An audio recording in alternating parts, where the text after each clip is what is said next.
निर्मला देवी बहुत ही अमीर और घमंडी औरत थी। उसके 3 बेटे थे, राहुल, विक्की और प्रेम। तीनों बेटे माँ के बहुत फर्माबरदार और माँ से प्यार करते थे। साथ ही तीनों बेटे अपनी माँ की नाराजगी से बहुत डरते थे, इसलिए अपनी माँ का कोई भी हुक्म नहीं टालते थे। जिसमें दूसरा बेटा विक्की अपनी माँ से बहुत ही ज्यादा डरता था। राहुल की शादी अंजलि से हो चुकी थी और आज रात 12 बजे अंजलि का शादी के बाद पहला बर्थडे था और वो बहुत खुश थी। साथ ही साथ वो इस इंतजार में थी कि राहुल उसे क्या सरप्राइज देगा। दूसरी तरफ राहुल, विक्की और प्रेम तीनों ही घर को डेकोरेट कर रहे थे, गिफ्ट्स और केक का इंतजाम कर रहे थे। अंजलि भी अपने बेडरूम से बाहर निकली तो ये सब देखकर बहुत खुश हुई। थोड़ी ही देर में 12 बज गए और निर्मला देवी केक के नजदीक आई और केक कट करने लग गई और तीनों बेटे अपनी माँ के लिए बर्थडे विशिंग सॉन्ग गाने लगे। ये सब देखकर अंजलि हैरान रह गई कि जिस दिन उसका बर्थडे है उसी दिन उसकी सास का भी बर्थडे आता है। और राहुल ये जानते हुए भी कि अंजलि का भी बर्थडे है, उसने अपनी माँ के बर्थडे को इम्पोर्टेंस दी। और जब निर्मला देवी को बहू की बर्थडे का पता चला तो उसने भी सिर्फ विश करके बहू को इम्पोर्टेंस नहीं दिया। उसके बाद सेलिब्रेशन खत्म होते ही सब अपने अपने कमरे में चले जाते हैं और बहू अंजलि सारे कमरे की सफाई करने लगती है। निर्मला देवी का घर बहुत ही बड़ा महल के जैसा होता है। पैसे वाली होने के बावजूद निर्मला देवी ने कभी अपने घर में नौकरानियां नहीं रखी। घर का सारा काम अकेले वो खुद करती थी, क्योंकि वो चाहती थी कि उसके तीनों बेटे उस पे डिपेंडेंट हो जाए और हमेशा डिपेंडेंट रहे। इसलिए वो अपने बेटों का हर काम खुद करती और बहुत ही नाज नखरे उठाती थी। अब उसने घर का सारा काम करने की जिम्मेदारी अंजलि पर डाल दी। अंजलि चूंकि गरीब घर की लड़की थी और उसकी 4 बहनें और थी जिनकी अब तक शादी नहीं हुई थी, इसलिए वो निर्मला देवी का हर हुक्म मानती, क्योंकि उसे पता था कि उसकी वापसी का कोई रास्ता नहीं है। उसके घर में निर्मला देवी का एक देवर भी था जो उन्हें बिल्कुल पसंद नहीं करता था, क्योंकि उनके भाई ने निर्मला देवी से भागकर शादी की थी और वो खुद भी एक गरीब घर से थी। इसलिए निर्मला देवी के ससुर ने अपने बड़े बेटे को घर से निकाल दिया था और अब बड़ा सा खानदानी महल देवर का था और वो सारे बड़े फैसले लेता था। बस यही वजह है कि देवर भाभी की बिल्कुल नहीं बनती थी। निर्मला देवी डायमंड ज्वेलरी का बिजनेस संभालती थी, इसलिए पैसे की कभी कोई कमी नहीं रहती थी। निर्मला देवी के ऑफिस से एक कॉल आया और पता चला कि उनके ऑफिस के मैनेजर की डेथ हो गई है। जब तीनों बेटों ने उन्हें मैनेजर के घर जाने के लिए कहा तो निर्मला देवी बोली कि अमीर लोग हर जगह कुछ देर बाद पहुंचते हैं, जिससे उनको और इज्जत मिलती है। और जब वो लोग वहां पहुंचे तो पता चला कि उनकी एक जवान बेटी है जिसका अब इस दुनिया में कोई नहीं रहा। अब वो अपने चाचा और चाची के पास रहती है। उसने मैनेजर की मौत पर अफसोस जाहिर की और वो लोग वहां से चले गए। इस दौरान विकी के फोन पर बार बार किसी के मैसेजेस आ रहे थे और वो मुस्कुराकर उन मैसेजेस का रिप्लाई कर रहा था। घर जाते वक्त रास्ते में भी उसे काफी मैसेजेस आ रहे थे और वो रिप्लाई कर रहा था, जिसकी वजह से निर्मला देवी उस पर शक होने लगा कि वो किसी लड़की के चक्कर में है। निर्मला देवी चाहती थी कि हमेशा उसकी हुकूमत चले बेटों पर, इसलिए वो नहीं चाहती थी कि विकी की पसंद की लड़की घर में आए। इसलिए उसने विकी के कुछ भी कहने से पहले मैनेजर के घर जाकर उनकी बेटी का हाथ मांग लिया और उसके चाचा चाची खुशी खुशी राजी हो गए। विक्की ने बहुत कोशिश की कि वो अपनी और मीरा के रिश्ते के बारे में अपनी माँ से बात करे, लेकिन निर्मला देवी बहुत शातिर औरत थी। इसलिए जैसे ही उसे एहसास होता है कि विक्की अब मीरा की बात करने वाला है, वो वहां से उठ के किसी बहाने से चली जाती और फिर शादी के कार्ड्स भी प्रिंट हो गए और वो कार्ड देने के लिए प्रेम के साथ उसके देवर के घर दावत देने गई। उसके देवर को जब पता चला कि प्रीति मैनेजर की बेटी है तो उसने फिर अपनी भाभी को ताना मारते हुए कहा कि कम से कम बहू तो खानदानी लेकर आती, इनसे तुम क्या अपनी नस्लें बढ़ाओगी। निर्मला देवी ने भी जवाबन कह दिया कि नस्लें सिर्फ खानदानी लोग नहीं चलाते, जो लोग सबको एक साथ जोड़कर रखते हैं उनसे बड़े बड़े खानदान बनते हैं। उसी दौरान वहां पर देवर की बेटी निशा आ जाती है, जो दिखने में बहुत खूबसूरत और तरीके वाली लड़की रहती है, जिसे देखते ही प्रेम को मोहब्बत हो जाती है। ये बात निर्मला देवी भाप जाती है और उसे घर आने को कहती है। वो लोग वहां से अपने घर आ जाते हैं। निशा को निर्मला देवी पसंद आती है। वो अपने पिता से कहती है कि कितनी ग्रेसफुल लेडी है ये, इन्होंने आपके सारे तानों का जवाब बहुत ही प्यार से भरे लहजे से दिया। उसके बाद निशा उनके घर आने जाने लगती है। निर्मला देवी अपने देवर को नीचा दिखाना चाहती थी, इसलिए उसने अपने बेटे प्रेम और निशा दोनों के दिलों में मोहब्बत की आग जलाने लग गई। साथ ही साथ वह निशा के दिल में उसके पिता के लिए नफरत भरना भी शुरू कर दी कि उनके ताने भरे अंदाज की वजह से निशा की माँ उन्हें छोड़कर चली गई, जिस वजह से निशा अपने पिता से भी बदतमीजी से बात करने लगी और उनसे दूर होने लगी। उसके पिता समझाते रहे कि निर्मला देवी अच्छी औरत नहीं है, लेकिन निशा ने एक ना मानी। विकी की शादी का दिन नजदीक आ गया और निशा बहुत ही अच्छे से तैयार होकर इस शादी में आई थी, जहां प्रेम उसे देखता ही रह गया। दूसरी तरफ विकी ने शादी नहीं करना चाहता था क्योंकि वो मीरा को चाहता था, लेकिन जैसे ही उसने देखा कि उसके चाचा भी वहां आए हैं, तो उसने अपनी माँ की इज्जत को बचाने के लिए शादी कर ली। उसी दौरान प्रेम निशा को देखकर हैरान रह गया क्योंकि वो लग ही बहुत खूबसूरत रही थी। शादी बहुत अच्छे से हो गई। सारे मेहमान अपने घर भी चले गए। विकी अपनी सुहागरात के लिए अपने कमरे में जाता है और प्रीति के पास जाता है और उसका घूंघट उठाता है। प्रीति शर्माई हुई सी बैठी रहती है, लेकिन विकी ने उसके बाद जो किया वो प्रीति ने कभी सोचा भी नहीं था। विकी ने प्रीति से कहा कि वो चेंज करके सो जाए और खुद भी गुस्से से वहां से उठकर चेंज करने चला गया।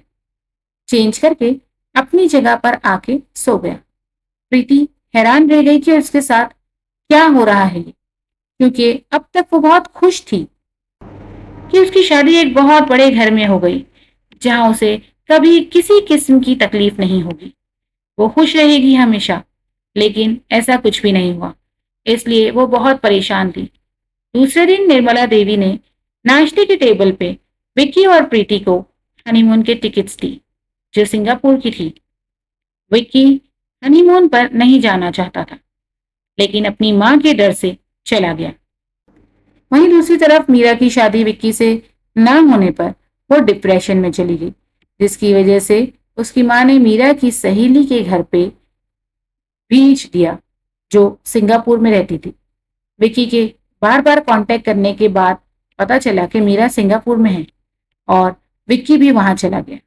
वहां पहुंचने के बाद विक्की मीरा से मिलने गया और वहां उसने देखा कि मीरा डिप्रेशन की हालत में बहुत खराब होते जा रही थी। वहीं दूसरी तरफ प्रीति विक्की को बार बार कॉल करने लगी और विक्की उसकी कॉल को अवॉइड करने लगा और फिर फोन ऑफ करके रख दिया। प्रीति कुछ कुछ इस बात को समझने लगी थी। निर्मला देवी का कॉल प्रीति को आया, जिसमें माँ को पता चला कि विक्की प्रीति के पास नहीं है। उसने बातों बातों में प्रीति को कहा कि अपने पति को मुट्ठी में रखना सीखो।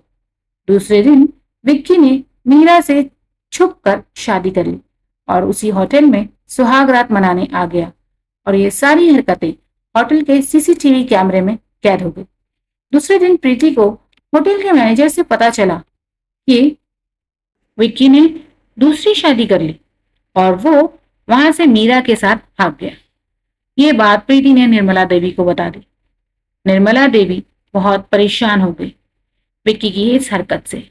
वो फौरन सिंगापुर चली गई और वहां जाकर होटल के सीसीटीवी से सब पता लगा लिया और प्रीति को लेकर वापस आ गई। निर्मला देवी ने अपने सारे गार्ड्स को विकी का पता लगाने के लिए कह दिया और प्रीति को घर के कामों में मशगूल कर दिया। प्रीति भी बेचारी क्या करती, कहाँ जाती, इसलिए वो रोती रहती और घर का सारा काम करती रहती। दूसरी तरफ विकी मीरा के साथ सिंगापुर में ही शिफ्ट हो गया और दोनों जॉब करके अपना घर चला रहे थे और खुश रहने लगे। वहीं प्रेम निशा के करीब आने लगा और निर्मला देवी ने भी प्रेम को निशा से मोहब्बत करके उससे शादी की इजाजत दे दी। वहीं निशा भी प्रेम से मोहब्बत करने लगी थी, लेकिन वो जानती थी कि उसके पिता इस शादी के लिए तैयार नहीं होंगे। लेकिन फिर भी बहुत हिम्मत करके उसने अपने पिता से शादी की बात की, लेकिन उसके पिता राजी नहीं हुए। तो निशा अपने घर से भागकर निर्मला देवी के पास चली आई। निर्मला देवी ने निशा से अपने बेटे से शादी कर लेने को कहा। निशा तैयार हो गई और प्रेम और निशा ने शादी कर ली। जैसे ही निशा के पिता को इस बात का पता चला तो वो निर्मला देवी के घर चले गए और वहां निर्मला देवी ने निशा के पिता से कहा कि अच्छा हुआ ऊपर वाले ने मुझे बेटों से नवाजा, क्योंकि बेटियां ऐसे ही अपनी पिता का सर शर्म से नीचा कर देती हैं। निशा के पिता उससे तमाम रिश्ते तोड़ देते हैं। प्रीति ये सब देखकर अपनी भाभी अंजलि से कहती है कि जब ये लव मैरिज अम्मा करा सकती है तो उन्होंने विक्की और मीरा की शादी क्यों नहीं करवा दी। अंजलि ने कहा, तुम अभी निर्मला देवी को नहीं जानती हो। निर्मला देवी विक्की के कर्मों को छुपाने के लिए प्रीति को हर जगह अपने साथ ले जाने लगी और प्रीति को लगने लगा कि वो तीनों बहुओं में अपनी सास की फेवरेट बहू बन गई है। साथ ही साथ वो भी बेचारी क्या करती, जिसका पति उसके साथ ना हो तो वो बेचारी चापलूसी के अलावा और क्या कर सकती थी। विक्की और मीरा के बीच झगड़े होना शुरू हो गए। निर्मला देवी ने अपने बेटों को सारी लग्जरी की आदत डाल दी थी, इसलिए विक्की मीरा के साथ कम खर्चे में जिंदगी नहीं गुजार पा रहा था, क्योंकि उसको लग्जरी लाइफ जीने की आदत थी। एक दिन झगड़ा इतना बढ़ गया कि विक्की वो घर छोड़कर वापस अपनी माँ के घर चला गया। वहीं दूसरी तरफ निर्मला देवी और प्रीति विक्की को देखकर परेशान हो जाते हैं। विक्की अपनी माँ और प्रीति से माफी मांग लेता है और कसम खाता है कि वो दोबारा मीरा के पास वापस नहीं जाएगा और वो प्रीति को भी अपना लेता है। दूसरे दिन सुबह सुबह राहुल भागा भागा अपनी माँ के पास आता है और उसे गुड न्यूज देता है कि वो दादी बनने वाली है। सारा घर इस खुशखबरी से चहक उठा। कुछ महीने बाद निर्मला देवी राहुल और अंजलि को एक पहचान के डॉक्टर के पास भेजती है चेकअप कराने और साथ ही ये जानने के लिए भी कि उसके घर उसका पोता आने वाला है या नहीं, क्योंकि निर्मला देवी चाहती थी कि उसके घर सिर्फ और सिर्फ लड़का पैदा हो। लेकिन जब वो दोनों वापस आते हैं तो उसे पता चलता है कि उसके घर लड़की पैदा होने वाली है। जैसे ही उसे ये खबर मिलती है वो राहुल और अंजलि से नाराज हो जाती है। घर के सारे कामों की जिम्मेदारी अंजलि को दे देती है और अंजलि को बिल्कुल भी आराम करने का वक्त नहीं मिलता और निर्मला देवी के साथ साथ राहुल भी नाराज हो जाता है और बिला वजह की बात पर अंजलि से झगड़े करना शुरू कर देता है। एक दफा वो झगड़ा करते करते अंजलि पर हाथ उठा देता है, जिसकी वजह से अंजलि गिरकर बेहोश हो जाती है।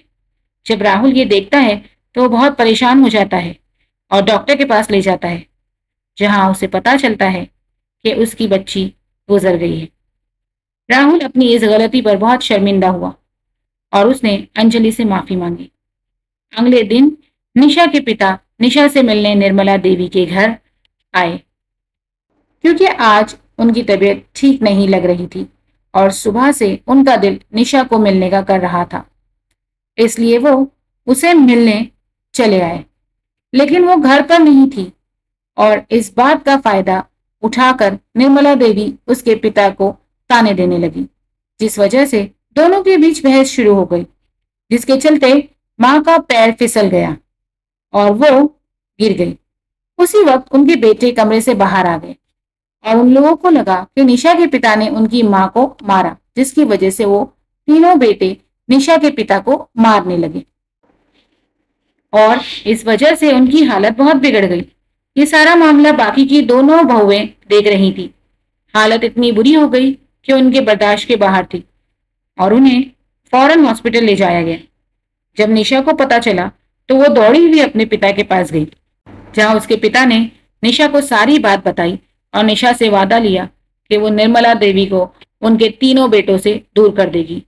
निशा उस घर में जाने के बाद निर्मला देवी के रंग देख चुकी थी। उसकी शादी के बाद उसने घर के काम में उसे लगा दिया था, इसलिए उसे अपने पिता की सच्चाई पर यकीन किया और वादा किया कि निर्मला देवी को वो अकेला कर देगी, उसके घमंड को तोड़ देगी।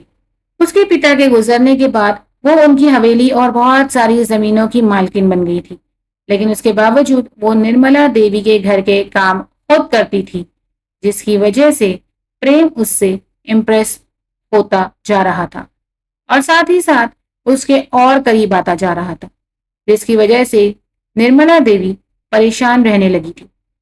तीनों बेटों में निर्मला देवी प्रेम से ज्यादा मोहब्बत करती थी, क्योंकि वो बहुत छोटा था और उसके पिता जब गुजरे तब वो सिर्फ 1 साल का था।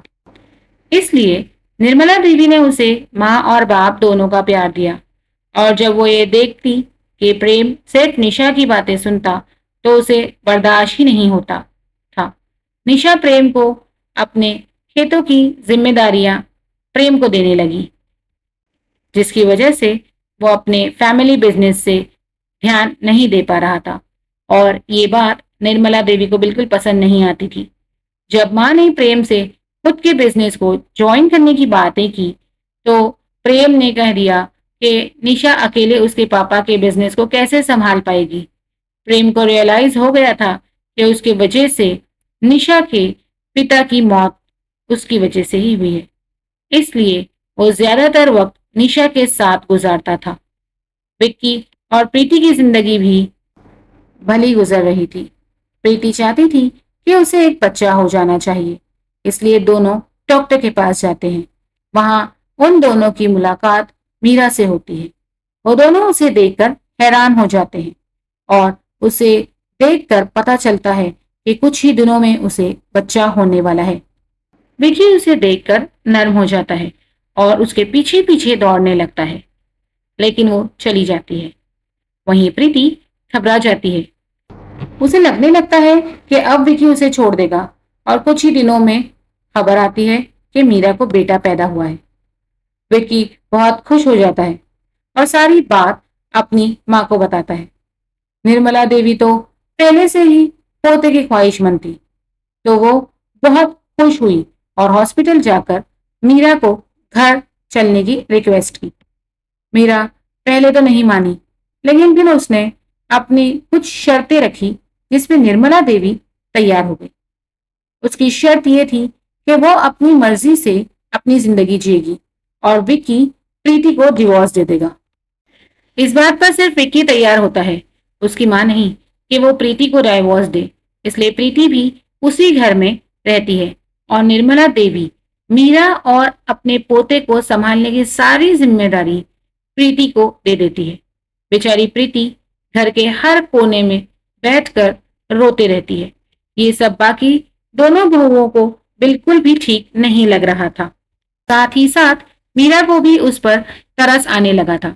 अंजलि ने निशा से कहा, तुम्हारे पास तो बहुत पैसे हैं, बड़ा बिजनेस है, तो तुम प्रीति को सपोर्ट कर सकती हो। मेरे पास कुछ नहीं है, वरना मैं हेल्प कर देती। निशा रेडी हो जाती है और प्रीति से बात करती है कि वो उसके ऑफिस में जॉब कर ले और मेरे पापा के घर पे रिहाइश कर ले। उसे कोई प्रॉब्लम नहीं है, लेकिन उसे इस हालत में नहीं रहना चाहिए। प्रीति उसकी बात मानकर घर छोड़कर निशा के पापा के घर पे शिफ्ट हो जाती है और ये बात निर्मला देवी को बिल्कुल भी पसंद नहीं आती कि वो चाहती थी कि प्रीति उसके घर में ही रहे, क्योंकि प्रीति घर के सारे काम एक काम वाली की तरह करती थी और उसके जाने से कई सारे काम रुक गए थे। वहीं मीरा बच्चे के लिए एक केयर टेकर रख लेती है, जो निर्मला देवी को बिल्कुल पसंद नहीं आता, और मीरा जॉब पर चली जाती है। निशा तो पहले से ही अपने पापा का बिजनेस संभाल रही थी और अब प्रीति भी नहीं थी। साथ ही साथ अंजलि ने भी खुशखबरी दे दी कि वो मां बनने वाली है और डॉक्टर ने भी उसे बेड रेस्ट कहा है। इस वजह से अब निर्मला देवी अकेले रह गई और इस उम्र में उसे घर का सारा काम खुद ही करना पड़ता था। इसलिए वो चाहती थी कि प्रीति आज के आज वापस आ जाए, वरना विकी उसको डाइवोर्स दे देगा। जैसे ही विकी डाइवोर्स का पेपर भेजता है, वो उस पर साइन करके विकी के मुंह पर मार के जाती है। निर्मला देवी हैरान रह जाती है।